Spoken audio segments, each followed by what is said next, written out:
Hi friends, ఈరోజు మనం mutual fund account open చేయాలంటే ఏమేమి డాక్యుమెంట్స్ కావాలన్నా తెలుసుకుందాం.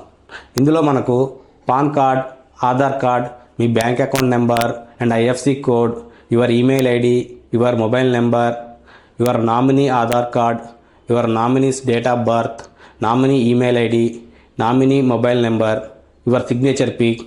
These are essential documents for opening of mutual fund account. ఇక్కడ మనకు బ్యాంక్లో ఆధార్ కార్డులో, పాన్లో మీ నేమ్ అన్నది సిమిలర్గా ఉండాలి. ఎలాంటి స్పెల్లింగ్ మిస్టేక్స్ ఉండకూడదు. ఏదైనా ఉంటే ముందు అది కరెక్షన్ చేసుకొని అకౌంట్ ఓపెన్ చేసుకోండి.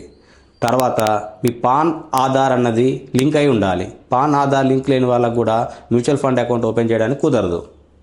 మీరు అకౌంట్ ఎలా ఓపెన్ చేసుకోవాలంటే కింద డిస్క్రిప్షన్లో లేదా కామెంట్ బాక్స్లో మీకు లింక్ ఉంటుంది. ఆ లింక్ క్లిక్ చేయగానే మీ మొబైల్ నెంబర్ అడుగుతుంది.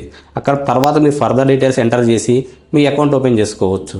లేదు మాకు ఓపెన్ చేయరాదంటే మా ఆఫీస్ ఎగ్జిక్యూటివ్ మీకు కాంటాక్ట్ అవుతారు. లేకపోతే మీ కామెంట్ బాక్స్లో ఇంట్రెస్టెడ్ అని రాయండి. Our executive will contact you open further account details. మీకు అకౌంట్ ఓపెన్ చేసి ఇస్తారు. Thank you for watching. ఇలాంటి యూస్ఫుల్ ఇన్ఫర్మేషన్ కోసం ఛానల్ని సబ్స్క్రైబ్ చేయండి. Thank you.